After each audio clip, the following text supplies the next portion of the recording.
Good morning student. आज इस class में हम पाइनस के फीमेल कोन के बारे में हम अध्ययन करेंगे। इससे जो पिछली क्लास हुई थी उस क्लास में हमने मेल कोन के बारे में अध्ययन किया था और अब हम स्टार्ट करते हैं फीमेल कोन। जो पाइनस प्लांट्स होते हैं उन पाइनस के प्लांट्स में जो कि 10 से 12 वर्ष पुराने जो पादप होते हैं उनमें फीमेल कोन का निर्माण स्टार्ट हो जाता है और इनका निर्माण अप्रैल के महीने में करीबन होता है। दूसरा जो फीमेल कोन है, फीमेल कोन का जो निर्माण है वह जो कि अनलिमिटेड ग्रोथ वाली जो ब्रांचेस होती हैं, असीमित वृद्धि वाली जो शाखाएं होती हैं, उनमें जो लॉन्ग शूट होते हैं मतलब लंबे प्रवाह होते हैं, उन लंबे प्रवाह वाली असीमित वृद्धि वाली शाखाओं पर फीमेल कोन का निर्माण होता है। जो फीमेल कोन होते हैं वो क्लस्टर लाइक संरचना में होते हैं, समूह में होते हैं और एक समूह में इनकी जो संख्या है वो 1 से लेकर के 4 तक होती है। दूसरा, ये जो फीमेल कोन है इनका निर्माण कहाँ होता है? एक प्रकार से जो फीमेल कोन है उनका निर्माण जो स्केली लीव्स होती हैं, कौन सी लीव्स? स्केली लीव्स, जो कि स्पाइरली क्या होते हैं, अरेंज्ड हो जाती हैं और अरेंज्ड होकर के लीव्स के स्केली लीव्स के पास पास आने के कारण से एक कॉर्न लाइक संरचना, फर्टाइल लीव्स वाली कॉर्न लाइक संरचना का निर्माण हो जाता है। ये जो कॉर्न होता है इसकी लंबाई जो है 5 से लेकर के 20 सेंटीमीटर तक इनकी लंबाई होती है। यहाँ पर जो स्केली लीव्स होते हैं वो स्केली लीव्स 2 प्रकार की होती है, एक ब्रैक्ट स्केल के रूप में होती है और दूसरा ओविलिफेरस स्केल लीव्स के रूप में होती है। इस प्रकार से इनमें जो बनने जो फीमेल कोन होता है, इनमें बनने वाला जो ओव्यूल्स होता है वो ऑर्थोट्रोपस टाइप का होता है, रिज्यू प्रकार का होता है। तो इस प्रकार से हम जो फीमेल कोन है, फीमेल कोन के बारे में एक जनरल स्टडी करते हैं। उसके बाद हम आते हैं मॉर्फोलॉजिकल नेचर ऑफ ओविलिफेरस।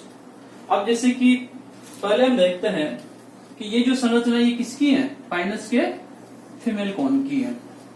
ये जो संरचना है जिसमें ओव्यूल्स धारण करने वाले जो स्केल्स होते हैं उनको हम कहते हैं ओविलिफेरस स्केल। क्या कहेंगे हम उन्हें? ओविलिफेरस स्केल। इनके साथ साथ 2 ओविलिफेरस के स्केल के बीच में एक जो स्केल्स और बनती है उसको हम कहते हैं ब्रैक्ट स्केल। क्या कहेंगे इसको?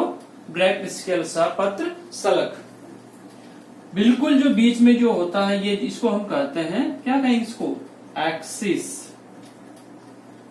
सेंट्रल एक्सिस या कॉन एक्सिस। और ये जो ओविलिफेरस स्केल्स होते हैं इनके डोर्सल सरफेस पर अपाक सतह पर किसका निर्माण होता है? ओव्यूल का निर्माण। किसका निर्माण होगा? ओव्यूल का निर्माण। और इसमें क्या पाया जाएगा? ओव्यूल में क्या पाया जाता है? एज, अंडक का निर्माण यहाँ पर होता है। और साथ ही इसका जो नीचे का जो कोन होता है उसका जो नीचे का भाग होता है स्टाक आ जाता है, व्रंथ कहता है। मतलब इस प्रकार से जो फीमेल कोन होते हैं फीमेल कोन में व्रंथ पाए जाते हैं। अब हम देखते हैं कि जो ओविलिफेरस स्केल है, ये जो डायग्राम है ये डायग्राम दिखा रहा है ओविलिफेरस स्केल को, ओविलिफेरस लीव को, बीजांडधारीय सल्क।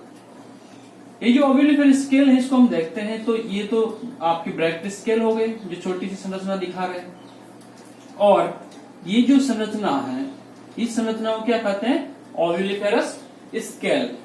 ये जो ओविलिफेरस स्केल होते हैं इस ओविलिफेरस स्केल का जो बाहर का चौड़ा भाग होता है उसको हम क्या कहते हैं? एपोफाइसिस। क्या कहते हैं इसको? एपोफाइसिस। और इसकी जो डोर्सल सरफेस होती है, पृष्ठ सतह होती है, इस पृष्ठ सतह पर किसका निर्माण होता है? ओव्यूल्स का निर्माण होता है, अंडक का निर्माण होता है। इसमें जो अंडक होता है इसका जो माइक्रोपाइल एंड होता है वो एक्सिस, सेंट्रल एक्सिस की तरफ क्या होता है? झुका उसका होता है, मतलब इसकी तरफ घुमा हुआ होता है और उसमें किसका निर्माण होता है, अंडक का निर्माण हो जाता है। तो इस प्रकार से यहाँ पर जो कि वो लीव्स जो एज को धारण करते हैं, ओव्यूल्स को धारण करते हैं, उनका एक टर्म दी जाते हैं ओव्यूलिफेरस स्केल। अब देखते हैं हम ओव्यूलिफेरस स्केल की जो आकार की प्रकृति क्या होती है। ओव्यूलिफेरस स्केल जो लीव्स होती हैं उनको समझाने के लिए फर्स्ट बार रॉबर्ट ब्राउन के अनुसार जो ओव्यूलिफेरस स्केल होते हैं वो ओपन कार्पेल होता है। क्या होता है, खुला हुआ अंडक होता है जो कि स्केली लीव्स के कक्ष से निकलता है। इस प्रकार से हम देख रहे हैं ये ब्रैक्ट स्केल है और ब्रैक्ट स्केल के जो अक्ष है एक्सिलरी, इसके अक्ष से किसका निर्माण होता है, ओव्यूलिफेरस स्केल का होता है। तो ये किसने बताया था, रॉबर्ट ब्राउन ने कहा था। फिर उसके बाद में स्लाइडन ने कहा कि जो ओव्यूलिफेरस स्केल होते हैं और एक्सिलरी प्लेसेंटा होती है। क्या होती है, कक्षस्थ बीजांडासन होता है। क्या होता है, कक्षस्थ बीजांडासन होता है और किसके कक्ष से निकलता है, ब्रैक्ट स्केल के कक्ष से निकलता है। इसी प्रकार से अलेक्जेंडर ब्राउन ने यह कहा कि जो ओव्यूलिफेरस स्केल्स होते हैं वो एक्सिलरी शूट्स होती हैं। क्या होती हैं, एक्सिलरी शूट्स होते हैं, मतलब कक्षस्थ प्ररोग के रूप में होते हैं। और जो फर्स्ट जो दो लाइन होती हैं स्केली लीव्स की वो क्या होते हैं, वो ऐड हो जाती है। इनके ऐड होने के कारण से इसका निर्माण होता है स्केली लीव्स के। इसी प्रकार से वॉन्टिंगम ने बताया कि जो ब्रैक्ट स्केल होते हैं वो क्या है, इज अ लीफ। जो ब्रैक्ट स्केल है, ब्रैक्ट स्केल क्या है, एक पर्ण होते हैं, जबकि ओव्यूलिफेरस स्केल क्या होते हैं, लाइक सिंगल लीफ ब्रांच। मतलब जो स्केली लीव्स हैं, जो ब्रैक्ट लीव्स हैं, ब्रैक्ट लीव तो क्या माना, एक लीफ माना है, पत्ती माना है। जबकि जो ओव्यूलिफेरस स्केल है उसको क्या माना, एक प्रकार से ब्रांच माना। और ब्रांच में एक शाखा है, उस शाखा में केवल क्या होते हैं, एक लीफ होते हैं। इस प्रकार के बारे में इसने किसने बताया था, वॉन्टिंगम ने बताया था। इसी प्रकार से सेक्स और आइक्लर ने भी ओव्यूलिफेरस स्केल के बारे में बताया। उन्होंने कहा कि ब्रैक्ट स्केल्स जो होते हैं वो क्या है, ओव्यूल है। इन्होंने कहा कि जो ब्रैक्ट्स हैं ये तो इनका क्या होता है, ओव्यूल्स होता है, अंडक होता है। जबकि ओव्यूलिफेरस स्केल क्या होती हैं, ओव्यूलिफेरस स्केल एक अतिवृद्धि होती है। जिस प्रकार से लिग्यूल नामक संरचना पाए जाते हैं उस प्रकार से ओव्यूलिफेरस स्केल क्या है, अतिवृद्धि होती है। और जो ब्रैक्ट्स होते हैं, ब्रैक्ट्स क्या है, इसका ओव्यूल होता है, अंडक होता है। इसी प्रकार से फ्लोरिन ने बताया कि जो फीमेल कौन होता है वो एक प्रकार से इन्फ्लोरेंस होता है, पुष्पक्रम होता है, जैसा कि एंजियोस्पर्म में पाया जाता है। इस प्रकार से हम देखते हैं कि अब इन्होंने सभी ने बताया, लेकिन जो कि इसको सेक्स ने बताया था, बहुत से लोग मानते हैं कि एक प्रकार से ब्रैक्ट क्या है, ओव्यूल्स हैं और ओव्यूलिफेरस स्केल आउटग्रोथ लाइक लिग्यूल के रूप में। तो इस प्रकार से विभिन्न प्रकार की जो साइंटिस्ट है उन्होंने इसकी मॉर्फोलॉजिकल नेचर को समझाने के बारे में उन्होंने बताया। तो इस प्रकार से ये ओव्यूल्स या इसका जो फीमेल कौन है, इसकी फीमेल कौन की संरचना पाई जाती है।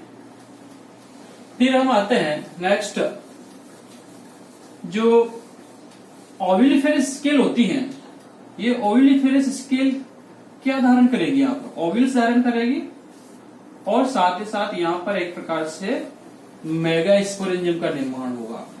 इस मेगास्पोरेंजियम को हम क्या कर रहे हैं, ओव्यूल्स। क्या कर रहे हैं इसको हम, ओव्यूल्स। तो इसके बाद हम आते हैं डेवलपमेंट ऑफ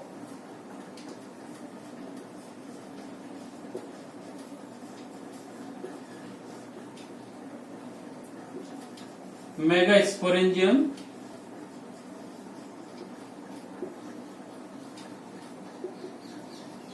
और ओव्यूल। मेगास्पोरेंजियम या ओव्यूल का विकास।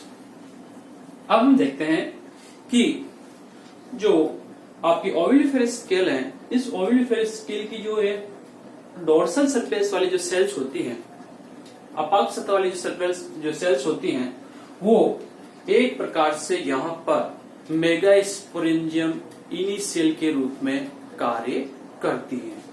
किस रूप में कार्य करेगी? मेगा स्पोरेंजियम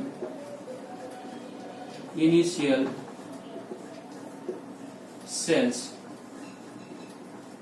क्योंकि जो मेगास्पोरेंजियम है, ओव्यूल्स है, इसका जो डेवलपमेंट होता है वो डेवलपमेंट होता है यू स्पोरेंजिया टाइप का, मतलब कोशिकाओं का एक जो समूह होता है, ये कोशिकाओं का समूह ही किसका निर्माण करता है? इनका मेगास्पोरेंजियम का निर्माण करता है। तो इस प्रकार के जो डेवलपमेंट ऑफ स्पोरेंजिया होता है उसको हम यू स्पोरेंजिएट कहा जाता है। तो मेगास्पोरेंजियम इनिशियल्स जो होती हैं, यह पेरिक्लिनल डिवीजन के माध्यम से, पीडी का मतलब होता है पेरिक्लिनल डिवीजन, परिणतिक विभाजन के माध्यम से यह जो निर्माण करती हैं तो वो करते हैं इंटेगुमेंट इनिशियल और आर्किस्पोरियल इनिशियल।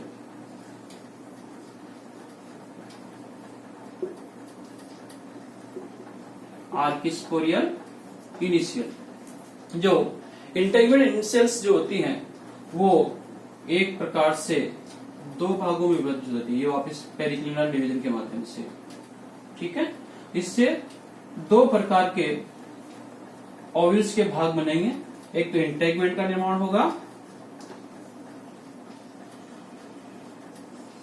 पेरिक्लिनल और एंटीक्लिनल डिवीजन, मतलब परिणतिक और अपनतिक विभाजन के माध्यम से क्या होता है, कोशिकाएं बन जाती है और दो लेयर बन जाएंगे। यहाँ पर एक इंटेगमेंट बनती है और दूसरा का निर्माण होता है न्यूक्लियस। ठीक है, अब ये आर्किस्पोर इनिशियल्स हैं, ये आर्किस्पोर इनिशियल्स में भी क्या होगा? पेरिक्लिनल डिवीजन होगा और पेरिक्लिनल डिवीजन के माध्यम से ये भी दो भागों में डिवाइड हो जाएगी। कौन कौन सी? प्राइमरी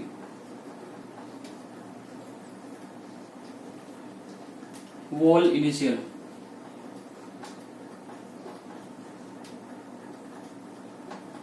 प्रारंभिक भित्ति प्रारंभिका, और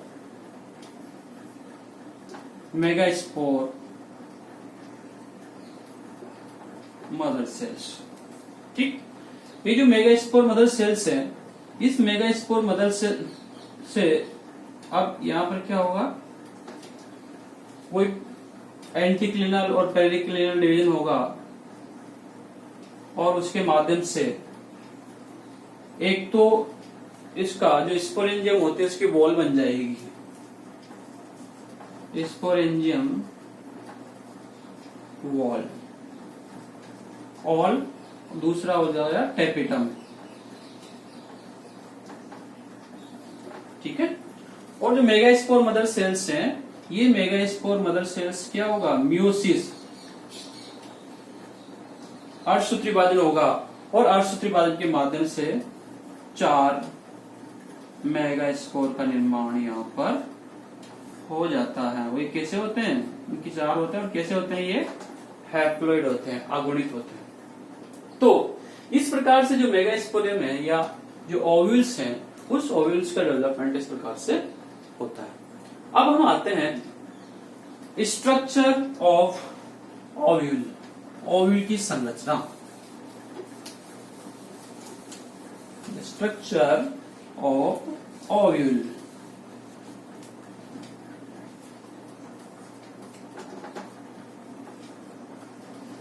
स्ट्रक्चर ऑफ ओव्यूल।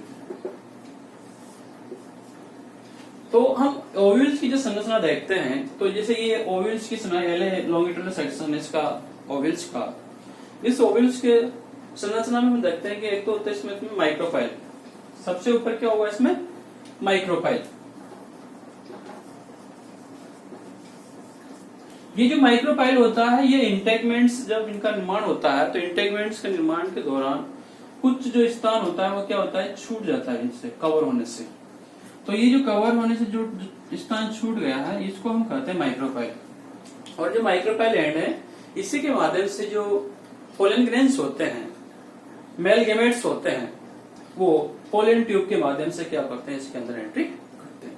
तो इस प्रकार से ये जो भाग दिखाया जाए, क्योंकि जैसे मान लीजिए इसमें माइक्रोपाइल एंड होगा तो माइक्रोपाइल एंड से क्या होता है, पोलन ग्रेन जब पहुंचते हैं तो ये पोलन ट्यूब का निर्माण कर लेता है और ये इनके लिए स्पेस होता है यहाँ पर, तो उसको हम पोलन ट्यूब स्पेस के रूप में कर सकते हैं या पोलन ट्यूब चैम्बर भी कर सकते हैं। इसी प्रकार से दूसरा इसमें आता है इंटेगमेंट।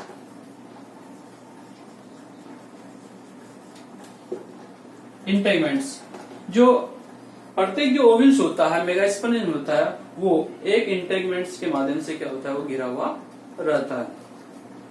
इसी प्रकार से उसके बाद में आता है न्यूसिलस, बीजांडकाय। ये जो संरचना है ये बीजांडकाय संरचनाएं होते हैं। इसी के साथ इसमें होता है एंडोस्पर्म। जब फर्टिलाइजर होना रहता है, पोलन ग्रेन्स पहुंच जाता है, तो उसी दौरान क्या होता है, इनमें एंडोस्पर्म का निर्माण होता है। और जो एंडोस्पर्म होता है वो कैसा होता है, हैप्लॉइड होता है।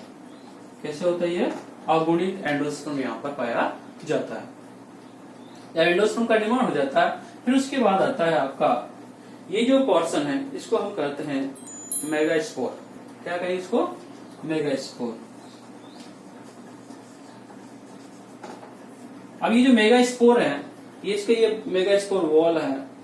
बाद में क्या होता है, जब इनमें आगे जब फीमेल गेमेटोफाइट डेवलपमेंट हो जाता है तो फीमेल गेमेटोफाइट डेवलप होने के बाद में मेगास्पोर वॉल है, मेगास्पोरिन है, जो मेगास्पोर है उसके अंदर ही किसका निर्माण हो जाता है, आर्किगोनिया का निर्माण हो जाता है। क्या बन जाएगी, आर्किगोनियम का निर्माण हो जाता है। और आर्किगोनियम में किसका निर्माण हो जाता है, बाद में इसमें क्या बन जाता है, एज बन जाते हैं। तो इस प्रकार से इसकी जो संरचना इसको निकाल। दूसरा यहाँ पर जो वेस्कुलर स्टैंड होते हैं, वेस्कुलर, यहाँ वेस्कुलर स्टैंड थोड़ा क्लियर नहीं होते क्योंकि यहाँ पर केवल कुछ जो ट्रैकेट्स होती हैं, जाइलम वाइनिया होते हैं, वो जाइलम वाइनिया ही यहाँ पर वेस्कुलर स्टैंड्स के रूप में क्या होते हैं, का प्रतिनिधित्व करते हैं। तो इस प्रकार से हम जो एक कंप्लीट जो ओवल्स होता है उस ओवल्स की हम संरचना का हम अध्ययन करते हैं। और इस प्रकार से आज की जो क्लास थी फीमेल कोन के बारे में, आज की क्लास खत्म होते हैं। Thank you.